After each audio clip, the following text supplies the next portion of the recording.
قال النبي صلى الله عليه وسلم وإن من البيان لسحرا أو كما قال عليه الصلاة والسلام.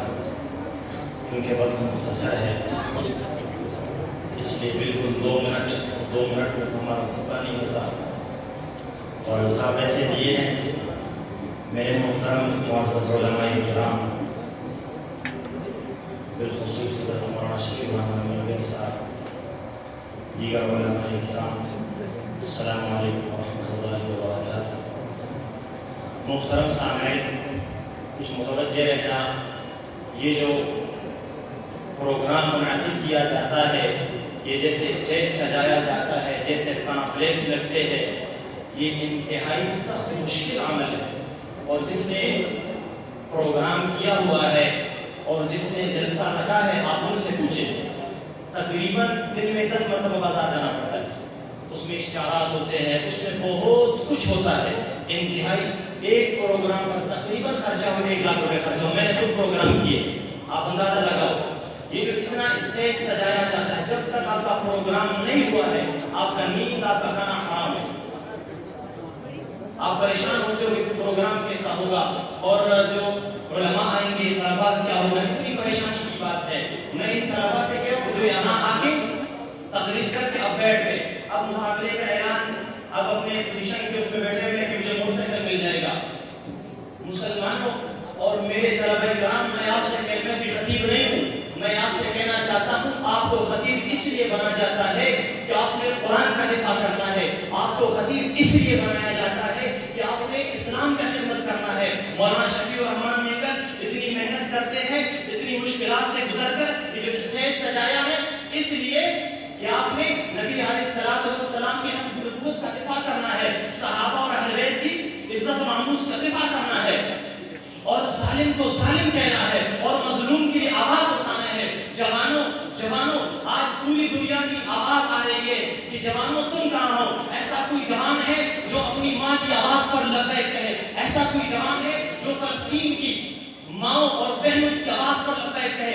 ایسا کوئی جوان ہے جو بلوچستان کی مسخ لاشیں اور ماؤں اور بہنوں کی آواز پر لبیک کہے؟ جوانوں، تمہیں بلایا جا رہا ہے. یہ تم اگر جا نہیں سکتے، سموٹ فروٹیلا کا قافلہ جو جا رہا ہے، جو سمندر کو چیرتا ہوا غزہ پہنچنا چاہتا ہے، تم اس کی آواز نہیں اٹھا سکتے ہو.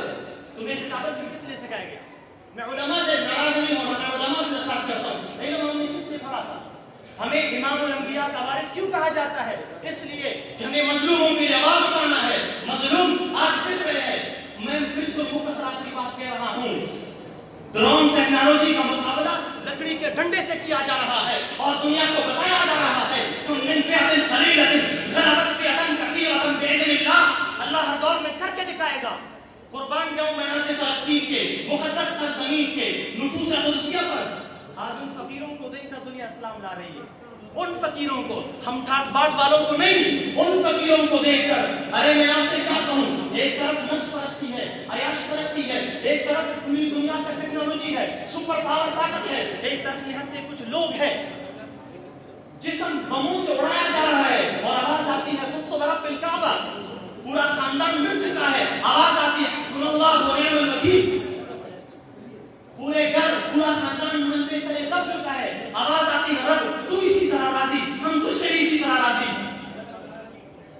محترم سامعین، پیچھے والے، کل بھی ان کا نعرہ تھا، آج بھی ان کا یہی نعرہ ہے، محو آثارنا، محو دیننا، محو ثقافتنا، ولكن لنا سنتنا لأننا نزاع، لأننا مسلم، لأننا محمدی. برساؤ بم، لاؤ ٹیکنالوجی. ہم بھی تمہیں بتانا چاہتے ہیں، ہم اللہ اکبر کے ماننے والے ہیں، ہم اللہ اکبر کے ماننے والے ہیں. بتاؤ، یہ جتنے جلسے والے آئے ہیں، میں سب سے کہنا چاہتا ہوں، زور سے بولو، لا شرقیہ ولا غربیہ. بولو نا، لا شرقیہ ولا غربیہ، اسلامیہ، محمدیہ، جہادیہ. ہم محمد والے ہیں، ہم اسلام والے ہیں، ہم قرآن والے ہیں. ہم وطن کا بھی دفاع کریں گے، ہم اپنے ایمان کا بھی دفاع کریں گے. اور آخری بات ہے، ہم یہاں بلوچستان کے لیے، فلسطین کے لیے، غزہ کے لیے نہیں آئے. انہوں نے ہمیں بتا دیا کہ بدر کا توکل کیا ہوتا ہے، حنین کی استقامت کیا ہوتی ہے، اور احد کے اندر شجاعت کیا ہوتی ہے. انہوں نے ہمیں بتا دیا. ہم اپنے ایمان بچانے آئے ہیں لوگوں، ہم اپنے ایمان بچانے یہاں آئے ہیں. ہمارے اندر وہ غیرت نہیں رہی ہے. بولو سمود فلوٹیلا کی آواز اٹھاؤ گے یا نہیں؟ آواز اٹھاؤ گے یا نہیں؟ فلسطین کی آواز اٹھاؤ گے؟ بولو پھر میں اسٹیج پہ جاؤں. اس طرح نہیں جاؤں گا. میں بھی خطیب نہیں ہوں, میرا کوئی نمبرات نہیں لکھ رہا. اٹھاؤ گے نا. ہر بندے نے ویڈیو بنانا ہے, ہر عالم نے, طالب نے. میں حکومت سے مطالبہ کرنا چاہتا ہوں اقوام متحدہ کے اندر یہ بات رکھی جائے کہ سمود فلوٹیلا کو خاص طرح سے تحفظ فراہم کیا جائے, اور خاص سے خاص 60% غیر مسلم, 40% مسلمان. ہمیں شرم آنی چاہیے. اگر میں آواز نہیں اٹھا سکتا ہوں, میری یہ زبان کٹ جائے, میری یہ زندگی پر عادت ہو کہ میں مسلم کی آواز نہیں اٹھا سکتا ہوں, میں امت محمدی کی آواز نہیں اٹھا سکتا ہوں. آواز اٹھاؤ گے علماء, آواز اٹھاؤ گے امت, تمام سوشل ورکر, تمام میڈیا, فلسطین, اہل غزہ, پوری دنیا, بلوچستان ہو, اپنا وطن ہو, سب کی آواز اٹھانا ہے نا. وآخر دعوانا الحمدللہ رب العالمین.